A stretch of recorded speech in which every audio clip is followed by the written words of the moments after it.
Hi, I'm Tessa with the Grace Company. I have been quilting for exactly 3 weeks, and today I'm going to be loading a small quilt top onto this hoop and quilting it on my domestic machine. I have no idea how this is going to go. Stick around if you'd like to find out.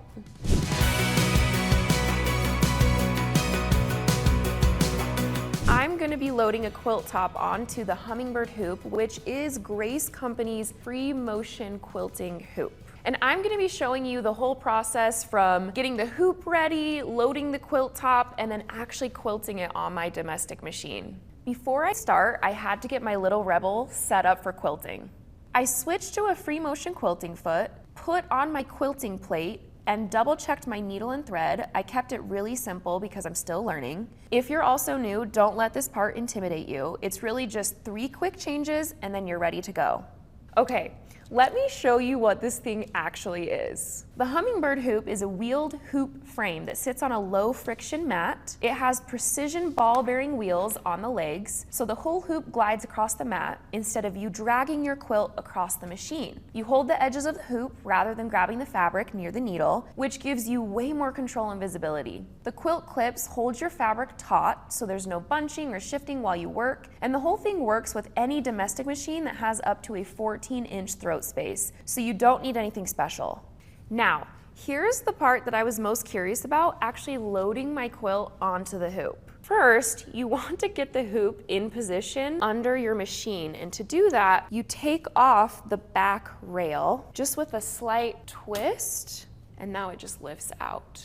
To lock it back into place, lower it down, twist until you hear it click. You load your quilt sandwich into the hoop and secure it with the clips. Then, and this is the part I love, the hoop comes with bungee clips that let you roll up the excess fabric, wrapping it around the rail and clipping it out of the way. So instead of having a giant pile of quilt draped off your table, pulling against your stitches, it's all rolled up and contained. You just reposition and re-roll as you move through sections of your quilt.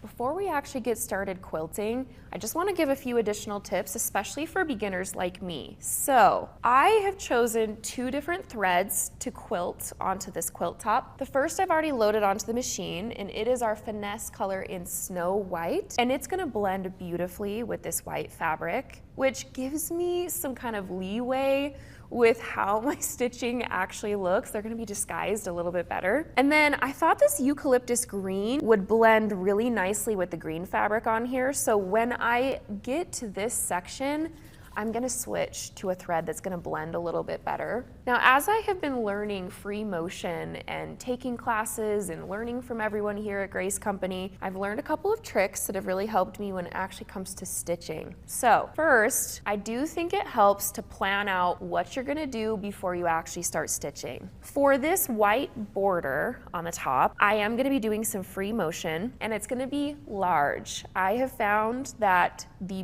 bigger my design, the easier it is to make it look smooth and clean. So I'm gonna do like a stipple meander, just like a large version here, free motion. Another trick is to get a piece of paper and you can draw out your design and kind of plan what you're gonna be doing with the needle and thread. Or instead of drawing on the paper, you can draw directly on the fabric. So I'm gonna draw a couple of guides right here on this green border of some hearts. And then I can actually just follow that with my needle. Sometimes what I will do is I will just draw like along half of the block, because by the time I've done a couple of pieces, I've kind of got the motions down, and then I can just do the rest freehand. The other tip is anytime you have a block where there's already a shape, like this hummingbird, for example, I can come along and I can just do what's called stitch in the ditch, which is stitching right in that seam,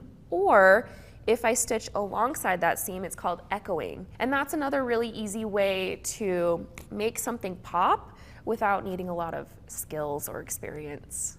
Now, I'm gonna try some different hand positions because I've tried this out a couple of times, and depending on what I'm stitching, I will kind of move my hands and get better control. First, we're just gonna do a large meander stipple in this white section. I'm starting with a really simple free motion design, nothing fancy, still working on control, so I'm not trying anything complicated yet.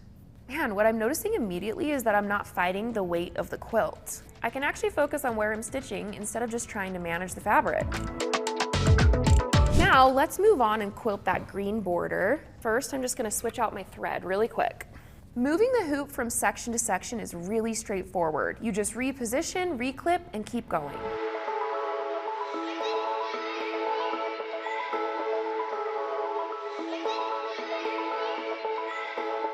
Now I'm moving on to my block with the hummingbird, so I'm gonna switch my thread one more time. Here's a quick trick if you wanna just rethread your machine faster. So you can take your new thread, snip your thread that's already threaded, get rid of that guy, and then you can just tie a little knot. I learned this trick from Jenna. And then you can just pull this through like so. Now you're rethreaded. I do like to come back through and just floss my tension discs, just making sure that everything is sandwiched in there really nice. And now I can thread it through the eye of my needle. And now we are ready to do our stitch in the ditch and a little bit of echoing.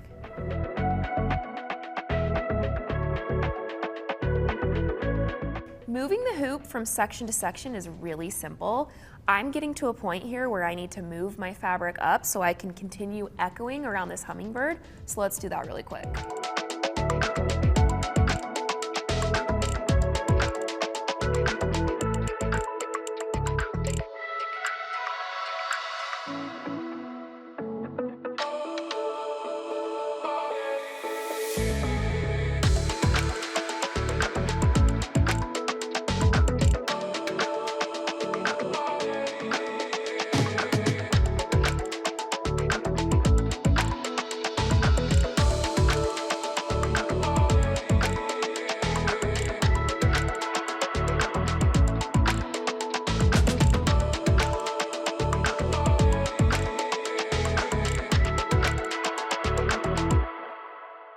Now that I have everything repositioned, I'm ready to continue quilting.